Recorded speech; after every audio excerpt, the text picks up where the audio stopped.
Bienvenido a tu programa Aprendiendo Juntos. Una vez más te damos la cordial bienvenida a tu canal 25.1, Voz y Visión. Como hemos estado hablando anteriormente, en nuestro primer programa dijimos de que es muy importante el conocer acerca de la Biblia. Si tú no conoces la historia de la Biblia, es fácil descartar las historias de la Biblia. Cuando os digo eso, nos tenemos que preguntar, tú y yo, ¿cómo obtuvimos la Biblia? ¿Qué es lo que pasó? Es una cosa muy distinta a como tú tuviste tu primera Biblia. Para aquellos que recibieron su Biblia, posiblemente tú la recibiste, como algo, un libro con una pasta de piel, la cual tenía concordancias y tenía mapas y tenía versículos y todo lo que tú te puedas manejar, imaginar como lo tenemos hoy día. Pero la importancia de todo eso no es solamente el que tengas una Biblia en tus manos, sino cómo la obtuvimos. Y cuando decimos que es importante conocer las historias de la Biblia, también es muy importante conocer cómo la obtuvimos. La mayoría de nosotros conocemos algunas historias bíblicas, pero muy poco de nosotros conocemos la historia de la Biblia.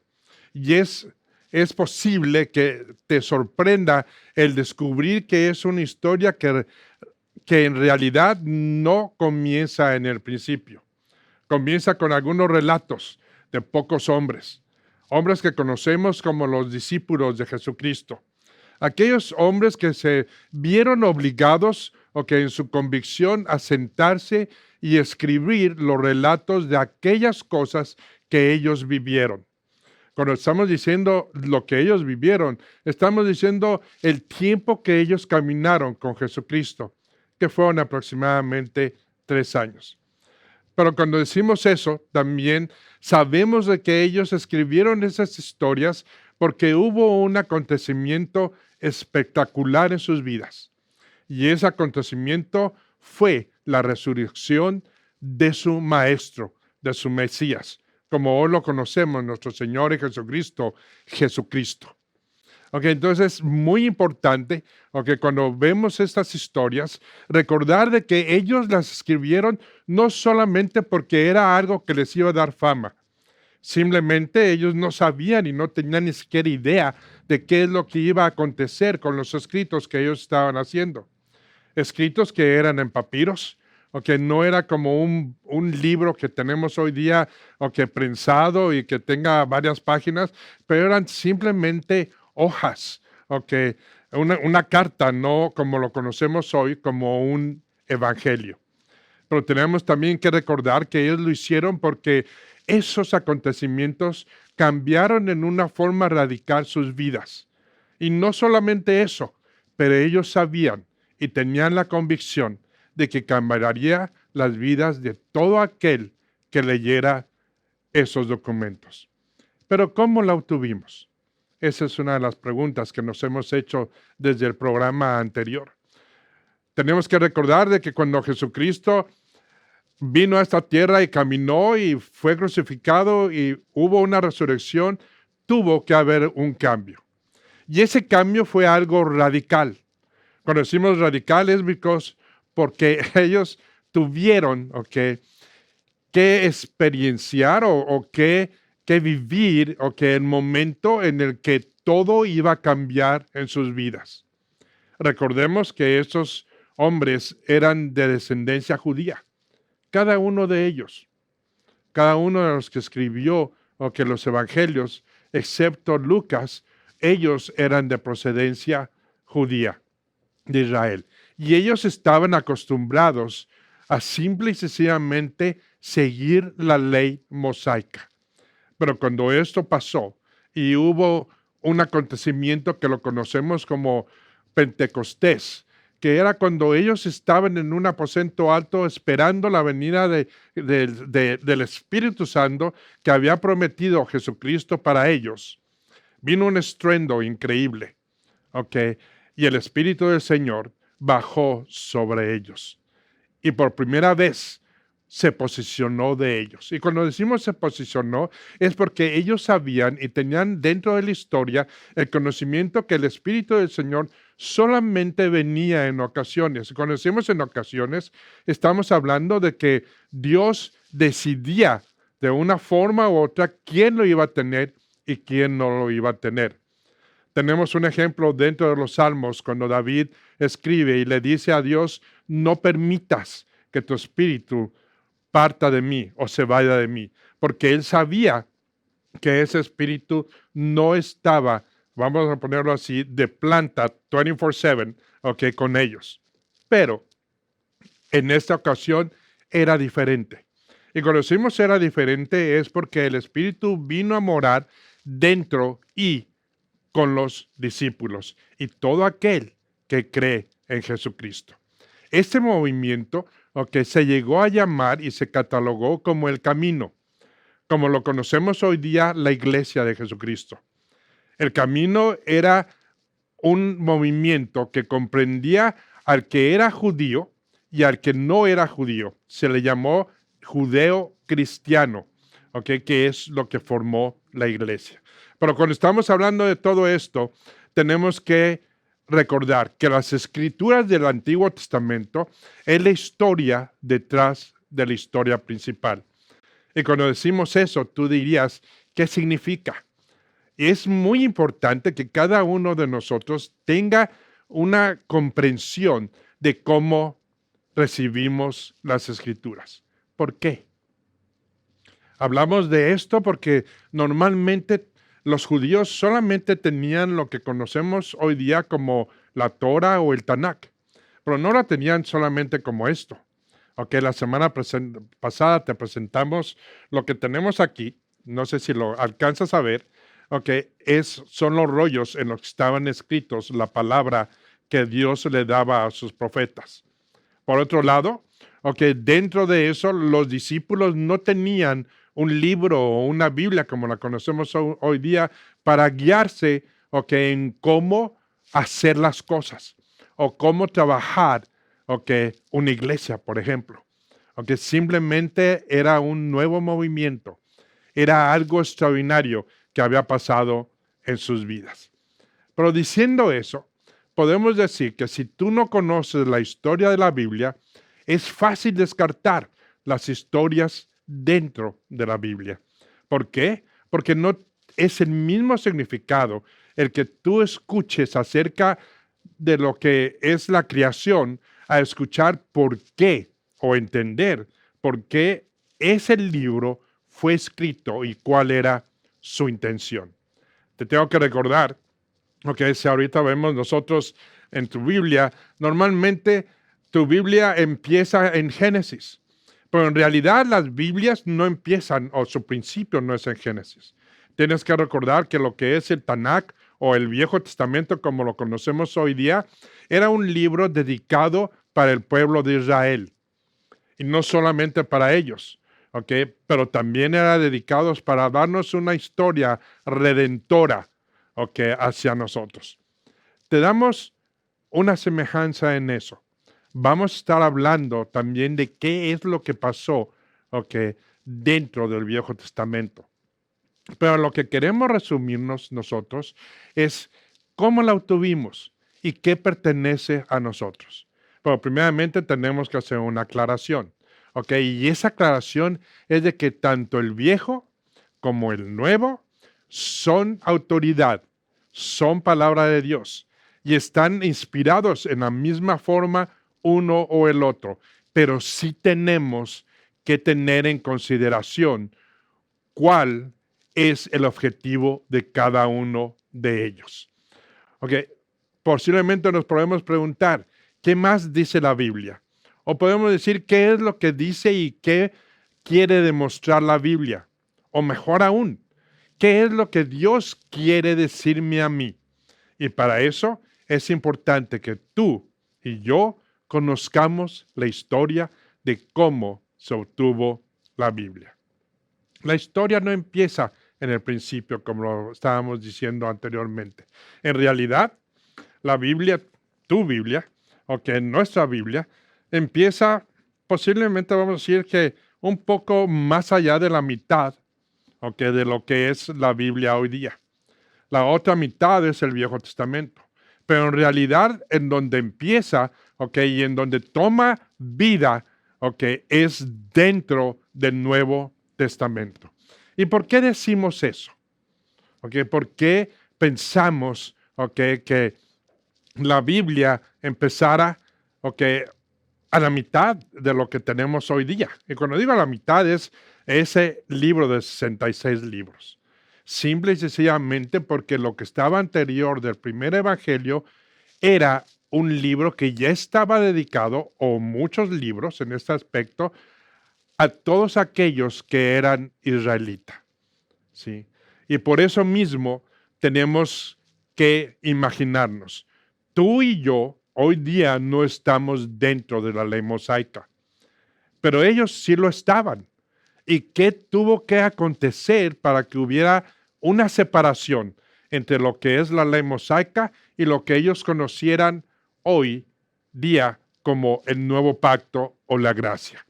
Porque también podemos decir que dentro de lo que es el Tanakh o lo que es el Viejo Testamento, habían reglas y esas reglas eran ejecutadas simple y sencillamente para todo aquel que era judío. Déjame darte un ejemplo.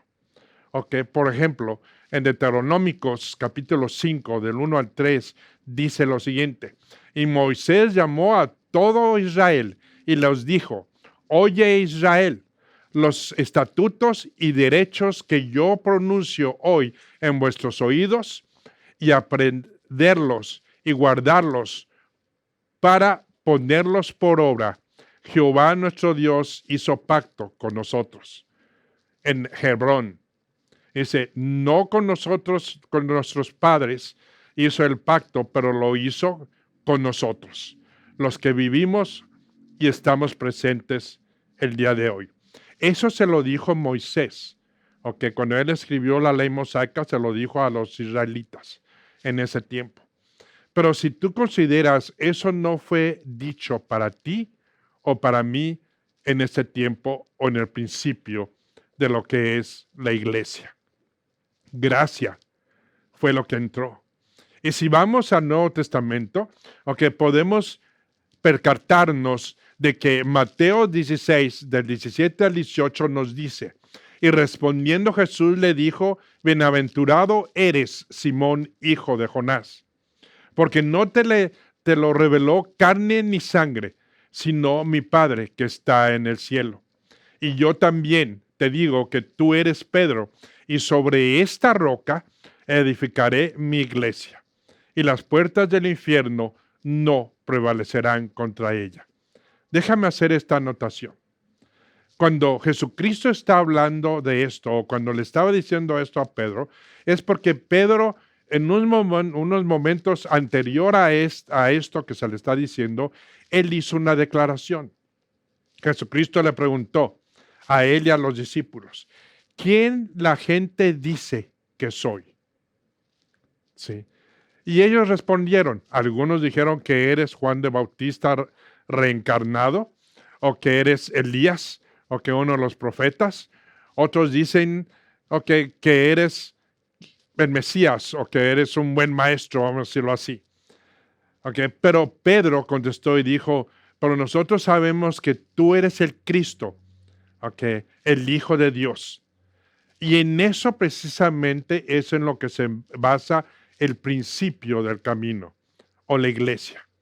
No en lo que la autoridad que Pedro podría tener, pero en lo que él había dicho, de lo que él iba a decir, o de lo que él dijo, su declaración, de que él era el Cristo, el Mesías, el Hijo de Dios. Y en ese preciso momento, iniciaba el que ellos empezaran a entender o a saber, qué es lo que iba a pasar en el futuro. Y cuando decimos pasar en el futuro, es de que no había ningún antecedente de que iba a haber un movimiento como el camino o una iglesia como la conocemos hoy día. Nada en el Viejo Testamento se le había dicho a los profetas. Ninguno de ellos había escrito precisamente acerca de ese tipo de movimiento o siquiera un nuevo pacto. Solamente ellos conocían lo que conocemos hoy día como la ley. En otra de las escrituras podemos decir que Jesucristo, hablando con los discípulos, algo muy peculiar tomó lugar. Si vemos en Juan 17:1 dice, estas cosas habló Jesús, y levantando los ojos al cielo, dijo, Padre, la hora ha llegado. Glorifica a tu Hijo, para que tu Hijo también te glorifique a ti. ¿Y qué queremos decir con esto? No quiero ser confuso en lo que estamos diciendo. Recuerda, primeramente, Pedro hace una declaración, a Jesucristo. Tú eres el Hijo de Dios. Tú eres el Cristo. Después siguieron caminando, siguieron aprendiendo, y cuando llega casi al final de su ministerio y cuando va Jesucristo a sufrir en la cruz, Él hace una oración. Y esa es parte de esta oración. Pero quiero que te des cuenta de qué es lo que está diciendo Jesucristo. Primeramente, Él levanta sus ojos, hacia el cielo, se está dirigiendo al Padre, y le está pidiendo a Él que lo glorifique.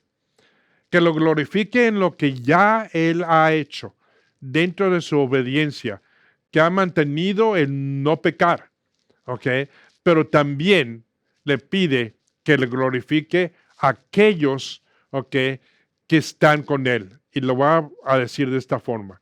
Una es que Él sea glorificado por su obediencia. La otra es de que Él fuese glorificado en Él. Y cuando digo Él, estamos hablando acerca de Dios. En otra parte de la Escritura, en ese mismo contexto, en Juan 17:11 dice, y ya no estoy en el mundo, diciendo, ya no voy a estar aquí, ya me voy a ir. Ya llegó la hora de que yo muriera y resucitara y ascendiera a los cielos. Pero estos están en el mundo, hablando de aquellos que iba Él a dejar. En este contexto estamos hablando acerca de los discípulos que estaban con Él. Dice, y yo a ti vengo, Padre, vamos a decirlo así, Padre Santo. Y a los que me has dado, guárdalos en tu nombre, para que sean uno, así como somos nosotros. Y cuando está hablando de eso, Jesucristo está hablando acerca de los discípulos, en los que Él estaba con los que Él estaba conviviendo.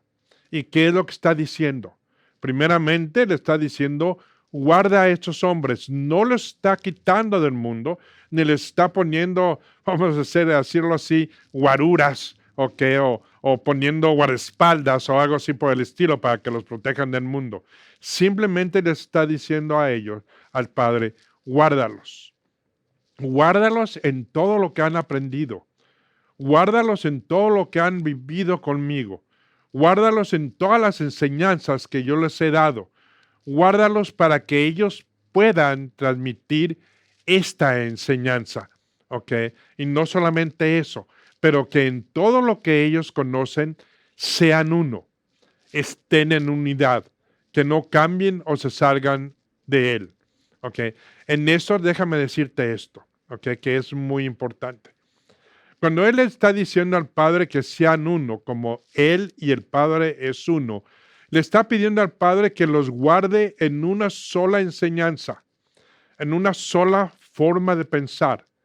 Hoy día tenemos una infinidad de diferentes doctrinas y creencias. Tenemos arminianismo, tenemos calvinismo, tenemos luterismo, tenemos los bautistas reformados, tenemos una serie de diferentes credos o creencias dentro de lo que es el Evangelio. Pero Jesucristo lo puso y lo acentuó. Guárdalos que sean uno como tú y yo. Y cuando decimos uno como tú y yo, es de que no solamente estén unidos, pero que no pierdan, la unidad de lo que ellos creen. Recuerda esto. Dios no nos ha pedido que razonemos su palabra o que razonemos sus intenciones. Simplemente nos está pidiendo que seamos uno con Él, que creamos en Él y que mantengamos la misma enseñanza que Jesucristo nos ha dado a los discípulos como a nosotros intacta. Fíjate lo que dice, aunque en el versículo 20 del mismo capítulo 17. Dice, y no ruego solamente por estos, sino también por los. ¿Y quién eran los? Ok. Los es todos nosotros.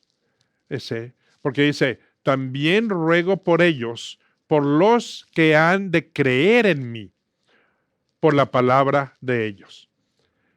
Eso significa que Jesucristo estaba orando por ti y por mí. Y él le estaba pidiendo al Padre que nos manteniera en unidad, como lo vamos a ver ahorita. Ok, en el versículo 21 dice, para que todos sean uno, como tú, oh Padre, en mí, y yo en ti, que también ellos sean uno en nosotros, y para que el mundo crea que tú me enviaste. Y la única forma en la que ellos podían ser uno, y la única forma en la que nosotros podemos ser uno en el Padre, es creyendo precisamente en lo que Él nos enseñó por medio de Jesucristo. Pero no solamente eso, también creer en su resurrección, su muerte y su resurrección. Y no cambiar nada más, no razonarla o llevarla a otros lugares, ¿okay? O tratar de, ¿cómo te puedo decir? Cambiar el significado de su palabra. Es muy simple y muy sencillo, ¿ok? Por eso, ¿ok? Esta oración era algo, vamos a decirlo así, imposible de que se cumpliera. ¿Por qué imposible? Porque inclusive vamos a aprender de que durante el periodo en el que el camino y la iglesia empezó a crecer, había controversias. Una persona creía una cosa o seguía a otro, okay, pero no seguían lo que Dios les había dado, que era la enseñanza de Jesucristo. En la otra forma era algo imperativo. Y cuando decimos imperativo es de que lo que Él estaba diciendo o para lo que Él estaba orando era esa unidad, que no se salieran de esa unidad, lo cual lo hace posible, porque solamente Dios puede hacer eso posible en nuestras vidas. Y también fue algo intencional. Cuando decimos intencional es de que solo Dios puede hacerlo. Y es algo que tú y yo debemos de entender. Nadie más lo puede hacer, solo Dios. Fíjate lo que dice en los siguientes 2 versículos. ¿Okay? Dice, y la gloria que me diste, este es hablando Jesucristo con el Padre, mencionándole a Él la gloria que Él está dando. Dice, yo les he dado, o dado esa gloria, vamos a decirlo así, a ellos, para que sean uno, como nosotros somos uno. Y en ellos, y tú en mí, para que sean perfeccionados en uno. Lo que pueda perfeccionar a una persona, okay, es que esté dentro de las enseñanzas de Jesucristo. Y continúa diciendo, y para que el mundo conozca que tú me enviaste y que los has amado como también a mí me has amado. La única forma en la que el mundo puede conocerte y puede conocer a Jesucristo es en la forma en la que tú mantengas tu fe y tu creencia en Cristo. Pero para eso tenemos que conocer cómo recibimos la Biblia, cómo llegó la palabra de Dios hacia nosotros. Esta palabra, cuando tú la conoces, te traerá justicia, te traerá te traerá equidad e igualdad en tu vida y también traerá dignidad. Por eso es muy importante que tú y yo conozcamos cómo llegó esa palabra a nosotros, para que conozcamos cómo un amor incondicional, ¿okay?, es posible en nuestras vidas. Y diciendo eso, si vamos a Juan 3, 34 a 35, podemos ver el mandamiento que Jesucristo le dio a cada uno de ellos y hago a nosotros.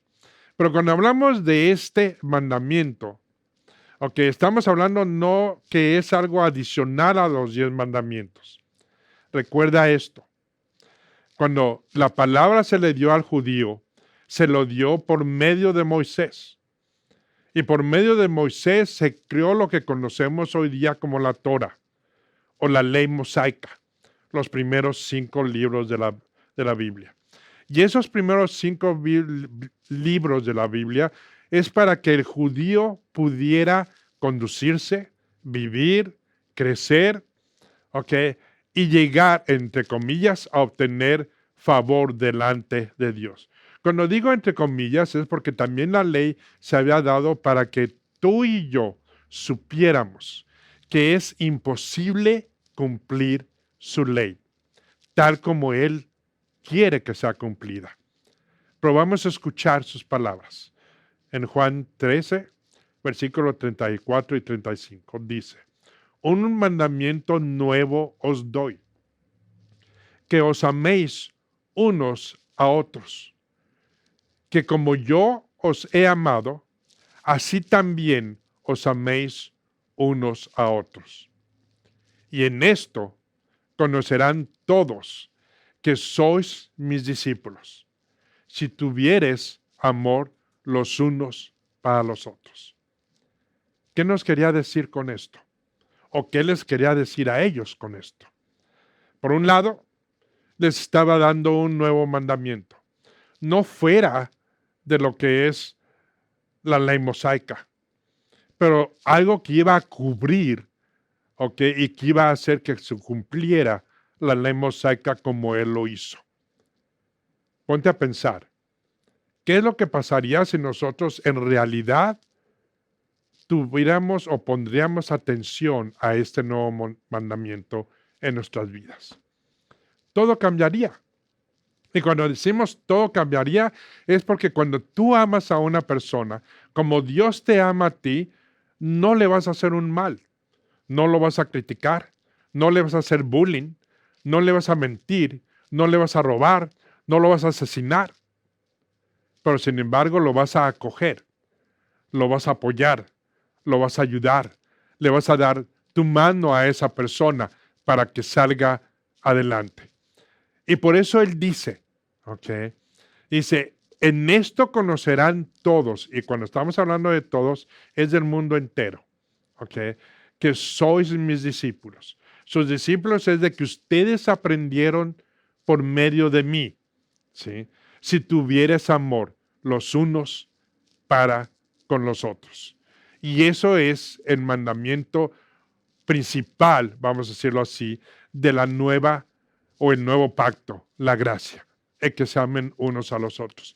Y cuando decimos que nos amemos los unos a nosotros, Jesucristo estaba viendo el contexto de Génesis. Cuando Génesis nos dice a nosotros que Él nos hizo a su imagen y semejanza.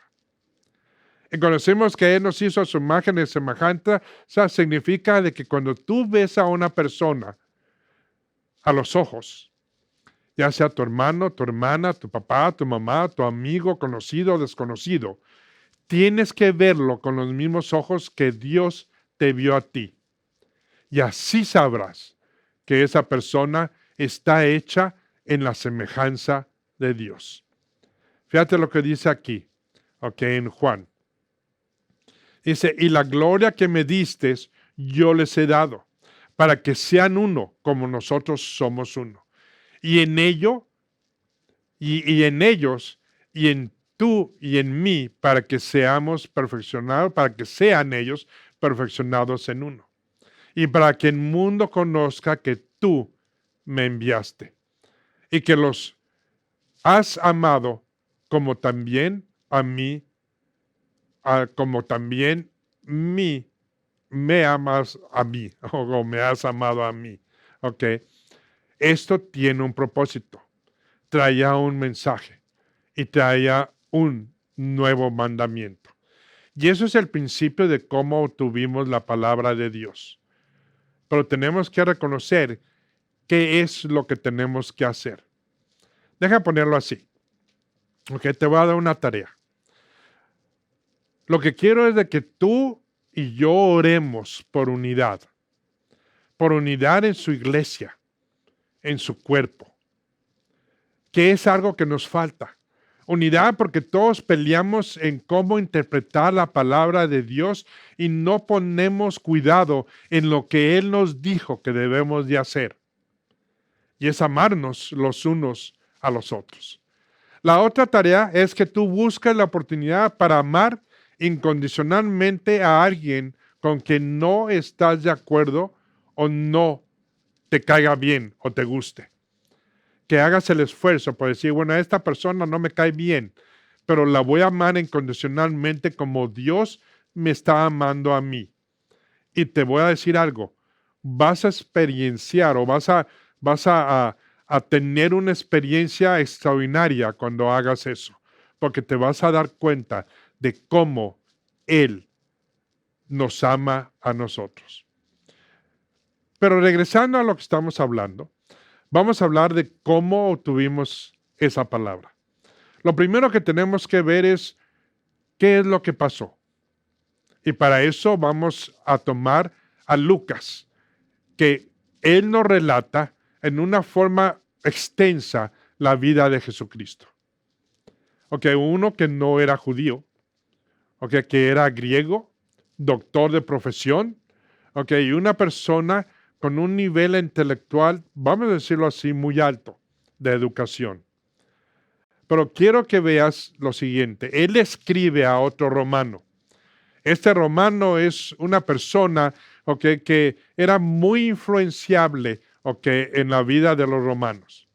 No sabemos exactamente cuál era su posición, pero sí sabemos por lo que, o como lo presenta Lucas, o como lo nombra él era una persona de mucha distinción.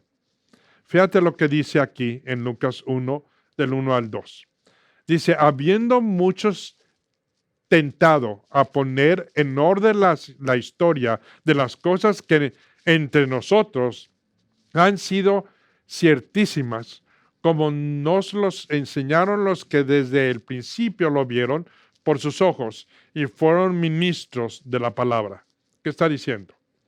Está diciendo muchos, ¿ok? Y eso era muy común en ese tiempo, ¿ok? Muchos están poniendo la historia, ¿ok? De este hombre que tú me estás pidiendo que te escriba, de este hombre, ¿ok? Pero todos aquellos no lo han logrado de una forma fehaciente. Dice, pero lo que yo estoy haciendo es de que estoy poniendo una historia dentro de lo que nosotros hemos vivido. ¿Ok? Cosas que son ciertísimas. Y no solamente las estoy tomando por cualquier persona, sino que las estoy tomando también de las personas, aquellas que vivieron estos acontecimientos a viva voz con esta persona. Y de ahí te doy estas palabras. Y sigue y dice en el versículo 3, dice, me ha parecido también a mí, después de haber entendido todas las cosas desde el principio con diligencia, escribirlas por orden, oh muy buen Teófilos. ¿Qué está diciendo él? Está diciendo, mira, primeramente tienes que recordar esto a aquellos que me están escuchando, Teófilo. Lo que estoy escribiendo no es algo que cualquier persona me contó, pero es algo que me contaron aquellos que vivieron vivamente, esta experiencia. Una. Dos, no lo escribí hasta que tuve pleno entendimiento de qué es lo que estaba ocurriendo.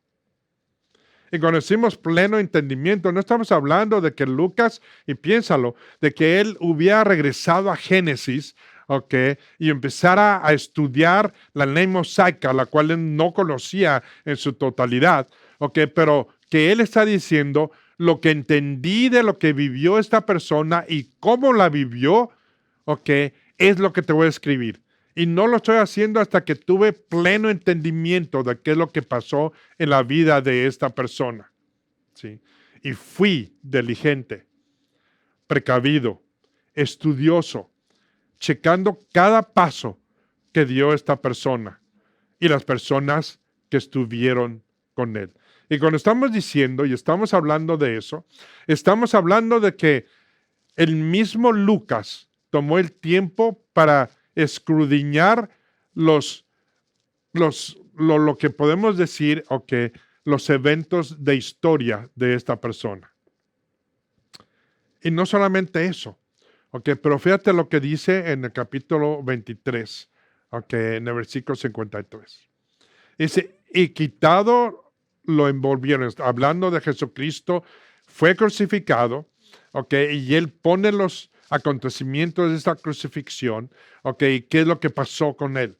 Para lo que va es lo más extraordinario y por la razón de que él escribe esto, pero escúchalo.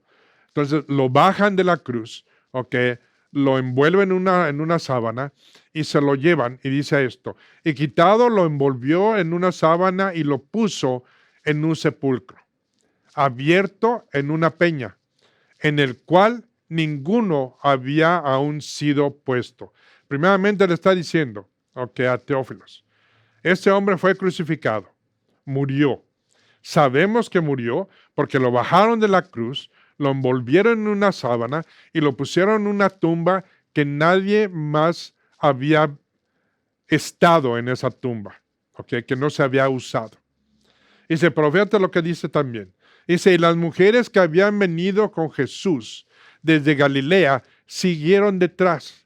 Estos estaban siguiendo a lo que era Nicodemas y a otros de sus amigos que llevaban el cuerpo a esta tumba. Dice, y vieron el sepulcro. Y como fue colocado su cuerpo, cuando regresaron, prepararon especies aromáticas y perfumes, y en el día de reposo descansaron según el mandamiento. Cuando decimos descansaron, que tomaron el sábado, una es porque eran judías. Dos, cuando nos dice de que ellos fueron, y recopilaron, aromatizantes y perfumes y cosas por el estilo, era porque lo iban a embalsamar. Y cuando decimos embalsamar, fíjate lo que voy a decir ahorita. Ellos estaban esperando que no resucitara. Para ellos ya había muerto y seguía estando muerto. No esperaban a que ese cuerpo se levantara, del sepulcro, o que saliera, ni nada por el estilo. Lo que te quiero decir es esto. Lucas no solamente escribió el Evangelio, como lo conocemos hoy. En ese tiempo, simple y sencillamente era una carta que le estaba mandando a un hombre rico de Roma, Teófilos. Pero no solamente eso, Lucas continuó escribiendo los relatos de cómo el camino o la iglesia inició. Estamos hablando de aproximadamente, él siguió a Pablo y siguió a Pedro por unos 20 o 30 años escribiendo todos sus movimientos, todo lo que habían hecho, todo lo que había pasado, ¿sí? Y por eso podemos decir que Lucas documentó la vida de Jesucristo, porque la historia de Jesucristo no acabó en la cruz. Y cuando estamos diciendo de que no acabó en la cruz, es de porque él sabía que algo extraordinario había tomado lugar. Algo que no era esperado por nadie. Y eso era la resurrección de Jesucristo. Algo extraordinario. Algo que lo obligó a él a escribir acerca de este hombre. Y esto es como inicia la palabra. ¿De dónde inicia la palabra? Fíjate que en el libro de los Hechos 2:32, Lucas escribe lo siguiente. Dice, a este Jesús resucitó Dios, de lo cual todos nosotros, no estaba diciendo de ellos, pero todos nosotros fuimos testigos. Esto hablando Lucas él mismo de decir, yo soy testigo de que este hombre resucitó. Soy testigo como médico que soy, que es verdadero lo que pasó, lo que tuvo o lo que aconteció. Y por eso mismo, Teófilos, te estoy escribiendo. Te voy a decir por qué digo esto. Porque si Él no hubiera resucitado, y estábamos hablando de Jesucristo, lo que hoy tenemos como Biblia no existiría. Lo único que existiría o que siguiera vigente sería lo que conocemos como la Biblia judía, el Tanakh, la ley mosaica. Sí. Es más, si Él no hubiera resucitado, tú y yo no estuviéramos aquí. Fíjate lo que dice una vez más. Aunque si regresamos a las primeras escrituras de Lucas, puesto que ya muchos han intentado poner en orden la historia de las cosas que entre nosotros son ciertísimas. ¿Qué era lo cierto? Jesucristo resucitado. ¿Qué era lo cierto? Que había ocurrido algo extraordinario, algo que había tomado lugar imprecedente en las vidas de todos nosotros. Y no solamente él escribió acerca de Jesucristo, también sabemos que Pedro escribió con la ayuda de Juan Marcos, lo que conocemos hoy día como el Evangelio de Marcos. Sí. Pedro no era tan estudiado o estudioso como Lucas, pero él tomó a Marcos para que él lo ayudara a escribir los acontecimientos de su vida con Jesucristo. También sabemos que en el otro evangelio, Mateo también escribió acerca de Jesucristo. Y cuando estamos hablando de que él también escribió acerca de Jesucristo, él lo hizo en una forma, pues vamos a decirlo, distinta que Marcos. Cuando decimos distinta es porque la audiencia de Mateo era la gente judía. Y él lo que escribió fue para demostrar que Jesucristo no solamente era el Mesías, pero que el reino de Dios venía ya en camino. Otro de los grandes escritores que tenemos dentro de los evangelios, fue Juan. Juan, en una forma muy particular, él escribió no solamente acerca de la vida de Jesucristo, pero él connotó tanto la deidad divina de Jesucristo como su deidad humana de Jesucristo, para que tú y yo tengamos un mejor entendimiento de quién es el Mesías. Pero, una vez más te digo, algo extraordinario tomó lugar. Y eso fue, ¿sí?, que Jesucristo había resucitado. Pero también habían muchos otros escritos. Porque habían muchas otras personas que habían escrito acerca de Jesucristo. Habían pasado muchas cosas dentro de la vida de estos discípulos, tantas que Juan se atrevió a escribir al casi término de esta carta, dijo lo siguiente. Y ciertamente muchas otras señales hizo Jesús en presencia de sus discípulos, o sea, de ellos, las cuales no están escritas en este libro. Juan está diciendo, y te está diciendo a ti y a mí, no solamente lo que escribimos hizo Jesucristo, hizo muchas cosas más, grandes cosas, pero no las escribimos o no están escritas porque no habría biblioteca o lugar que pudiera guardar todos esos acontecimientos. Y no solo eso, le está diciendo, lo que escribimos es lo más importante para que tú tengas conocimiento de quién es tu Salvador. Y él continúa escribiendo y diciendo esto. Dice, pero estas han sido escritos. Recuerda eso, regresándonos al mismo versículo. Pero estas han sido escritos. ¿Qué es estas? Todo lo que él, Jesucristo, había hecho. ¿sí? Dice, para que ustedes, ¿quiénes son ustedes? Para que todo aquel que leamos el Evangelio de Juan, creamos y tengamos la certeza de que Cristo resucitó y es el verdadero Salvador.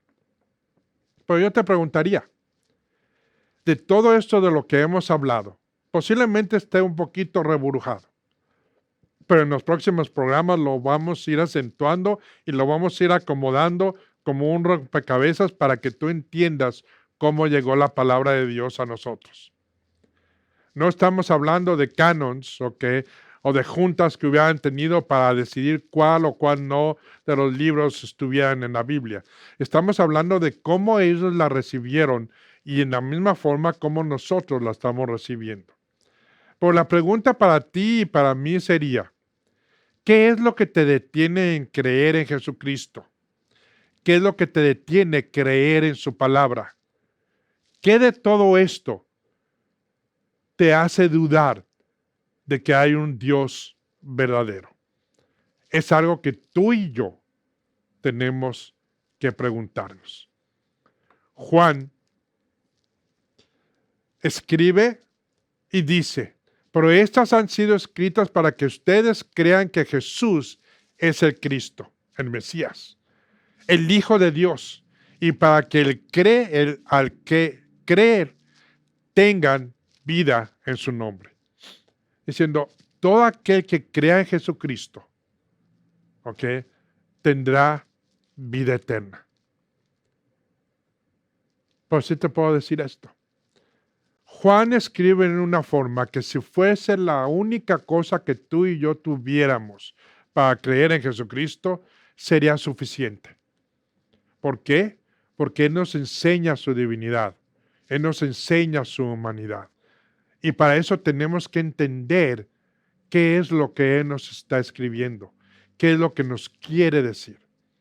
Así que si el relato de Juan es todo lo que tenemos, el relato de Juan es todo lo que necesitamos y nada más. Para este tiempo, dentro del primer siglo, a finales del primer siglo, ya la palabra de Dios, o las escrituras, las cartas de estos hombres se consideraban valiosas, se consideraban confiables, se consideraban sagradas y se consideraban inspiradas. En pocas palabras, se les consideraba como las escrituras sagradas de Dios. Sí, pero aún así, tienes que recordar que ellos no tenían una Biblia como esta. O no tenían ni siquiera un Tanakh o una Biblia hebrea como esta. Solamente tenían fragmentos de cartas que estos mismos discípulos habían escrito a la gente en sus comunidades, y en las diferentes regiones. Sí, dentro del primer siglo, los romanos tenían algo muy en contra de todos aquellos que eran cristianos. En contra porque estaban haciendo algo extraordinario y estaban provocando un cambio que ellos no esperaban. Tienes que recordar esto, Jerusalén estaba sitiada por los romanos. Y a los romanos no les interesaba en quién creías o en quién no creías. Lo que a ellos les interesaba solamente era de que tú aportaras, o que tus taxas, o que aportaras, tu dinero para el romano, para el gobierno romano. Claro que la otra cosa que ellos pedían era de que tú no ofendieras a sus dioses, que tú reconocieras al César como un dios y que reconocieras a todos los dioses romanos como una divinidad, lo cual el cristiano no lo estaba haciendo, o aquellos que seguían a Jesucristo. Tertulios, uno de los historiadores más reconocidos, de la era romana, escribió lo siguiente. Dice, si el Tíber, que era un río, inunda la ciudad, o si el Nilo se niega a levantarse, o si el cielo retiene su lluvia, y si hay un terremoto, una umbrana, una pestilencia, al mismo tiempo se levanta el grito: cristianos a los leones. Suena un poco chusco, pues estábamos hablando de que cada vez que pasaba algo dentro de Roma, le daban la culpa al cristiano, aquel que seguía a Jesucristo. Y aún así, ¿por qué te digo esto? Es porque cada uno de ellos sufrió por mantener su creencia y su fe intacta. Y si no fuese cierto que hubiera un Cristo o que hubiera una resurrección como tal, ¿por qué ellos escribirían o por qué ellos sufrirían el martyrdom o sufrirían el morir por algo que no era cierto? Algo que tú y yo nos tenemos que preguntar. ¿Qué es lo que pasa? Si ese emperador Diocleciano, en el año 303, después de Cristo, nuestra resurrección, siempre trabajó en contra de todos aquellos que eran cristianos. Él los odiaba porque sabía que se estaban multiplicando como hormigas, vamos a decirlo así, dentro del reino romano. Y no sabían ellos qué hacer. Y por eso ellos condenaban todo lo que se estaba haciendo por medio del Evangelio. Aún no había libros, solamente extractos de cartas que tú tenías, una parte de Juan o una parte de Mateo o una parte de Marcos, pero no todos tenían un fragmento completo de esas cartas. Y sin embargo, ellos eran perseguidos por esa razón. Después de eso vino el emperador Constantino el Grande. Y ese emperador Constantino el Grande, en el año 324 después de la resurrección de Jesucristo, él abrió las puertas del reino romano para adoptar lo que eran las escrituras o los relatos y de los evangelios como los que conocemos hoy día, y adoptó la religión cristiana.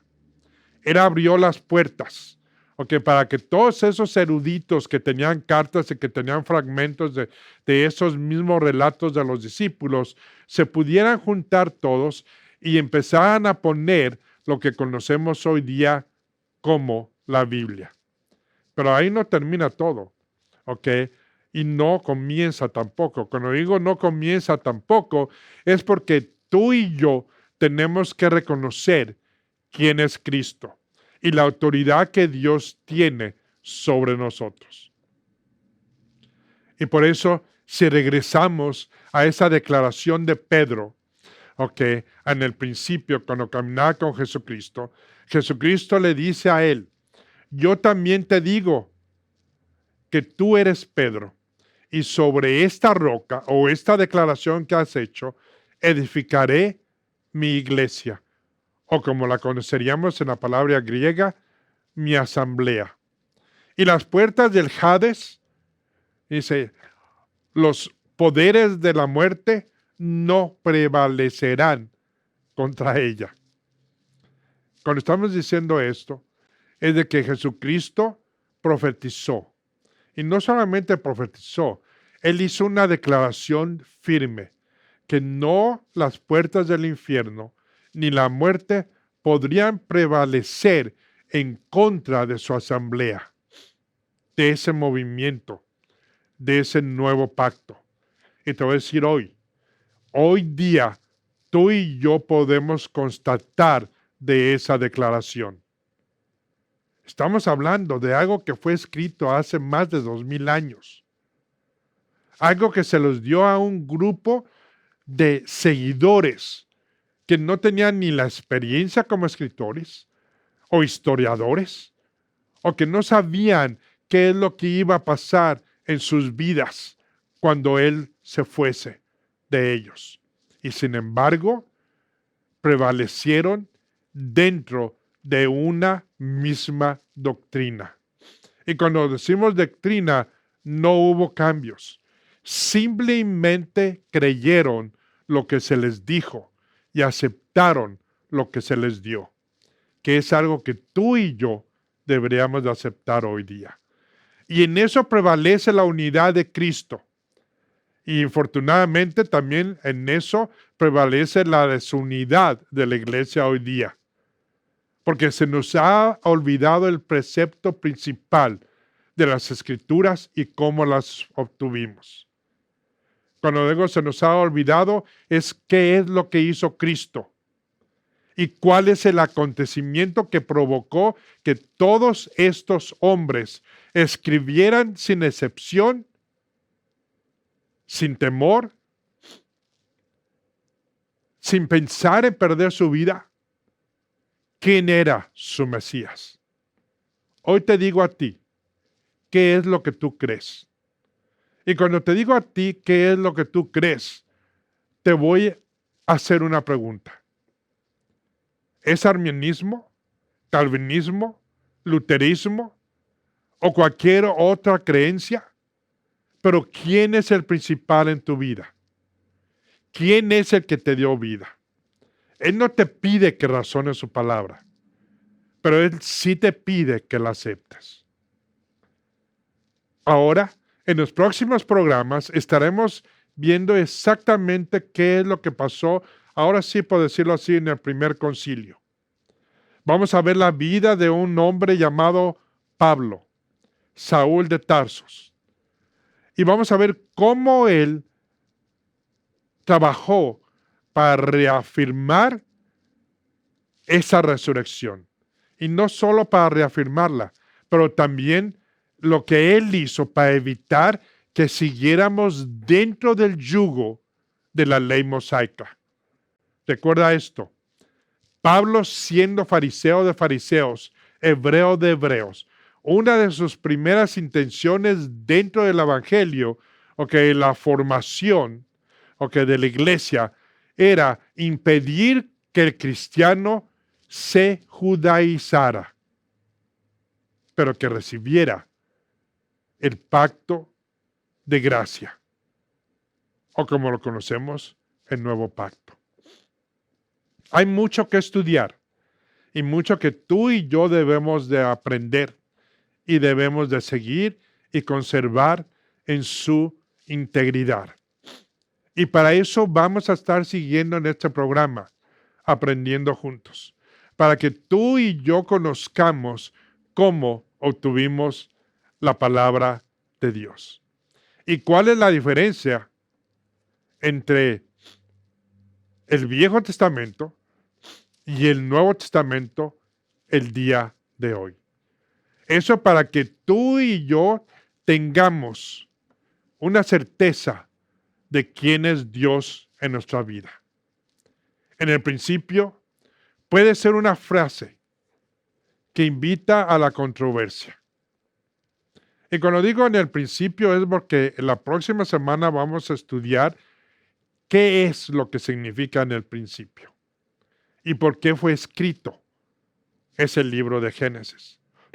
Dice, puede ser una frase que invita a la controversia, una que nos obliga a debatir y a dudar acerca de la creación, de cómo se formó el hombre y todo eso. Pero tal vez nos estamos perdiendo el punto culminante de Génesis 1:1. Un punto en que Moisés hizo a un mundo donde la violencia y la injusticia de los dioses justificaron y legitimaron la violencia y la injusticia de todos los gobernantes humanos hoy día. Moisés introdujo algo espectacular, una misma cosmovisión radicalmente diferente, incomparable y sin prueba alguna. Lo que vamos a ver la próxima semana es qué significa esa frase en Génesis, en el principio, y qué es lo que esa frase significa para ti y para mí hoy día en las escrituras del Nuevo Testamento. Y asimismo, nos estaremos despidiendo hoy. Sabemos que puede ser controversial y un poco reburujado, pero sí te voy a decir algo. En los próximos programas, tú y yo vamos a conocer quién es Cristo, cuál es su palabra y cómo la obtuvimos. Y con eso me despido. Hasta pronto y la próxima semana. Dios los bendiga. Bye bye. Visítanos en nuestra página web www.ccbm.institute, donde podrás encontrar nuestras clases en línea y tienda virtual. Suscríbete a nuestro canal de YouTube, donde encontrarás todo nuestro material de la Biblia, ficción o verdad. Te invitamos a darle like a nuestra página oficial de Facebook, CCBM WBCC Master Seminary.